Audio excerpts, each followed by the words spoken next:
Ayaw pangutang para nakaikahanda sa pista or birthday celebration. Mao ni siya kasagaran ang ginahimo sa mga tao. Kana bitong mangutang sila, na interest, kunya kabalo pod sila na dili nila kaya bayaran. Pero himuon gihapon nila because ang ilang thinking is dili sila ganahan mapaulawan. You have to ask yourself ba, ngano jud di ay ka maghanda? Is it for the birthday celebrant? Is it because gusto nimo na ipakita sa mga tao kung kinsa ka maski na in reality nandisod ka? Ideally, dapat dili ta magpakitang hila sa mga tao because at the end of the day, ikaw may manlisod. Baka balugod ka na dili nimo kaya na kay natigom na kwarta, hotdon nimo. Unya kung naay mga emergencies, mangutang ka.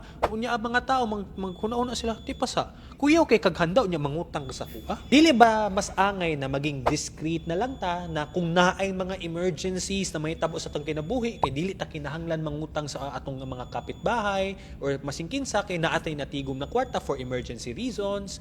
Kung maabot ang panahon na maniguwang ta, naatay natigom na kwarta for your retirement. At the end of the day is that you have to just do the things that matter. Kung naay birthday celebration, labaw na kung 1-year-old, 2-year-old pa imo ang anak, kabalo man ta na dili man na nila ma-remember jud and dili man na nila masabtan what's happening jud around the environment.